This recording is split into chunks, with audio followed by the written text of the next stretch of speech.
કે એ ક્યારે એના પોતાના વાલસોયા પુત્રનું ક્યારે ખરાબ નથી કરતો. અને એક કડવી વાસ્તવિકતા છે કે ક્યારે કુંવારો દીકરો છે ને એ પોતાના મા બાપને વૃદ્ધાશ્રમમાં નથી મૂકવા જતો.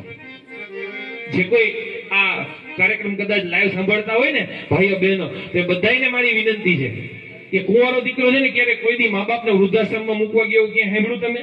ક્યાંય નથી. માત્ર ને માત્ર પુત્રવધુ આવતા, અને એ પણ એક માની દીકરી જ છે ને. અને આપણે ઘણા બધા એવા વિડીયો જોઈએ કે ભાઈ શહેરમાં રહેતો હોય દીકરો ને વહુ પોતે, અને એમ કહે કે માં આવે છે કે મમ્મી આવે છે એટલે તરત છણકા કરવા માંડે કે ઈ ક્યાં આવે છે, મારે આવું કરવું, આમ કરવું, તેમ કરવું ને. અને પછી હરવેકથી ભાઈ એમ કે તારી મમ્મી આવે છે. લે, મારી મમ્મી આવે છે તો કેવું સારું લાગે. આ કડવી વાસ્તવિકતા છે જીવનની.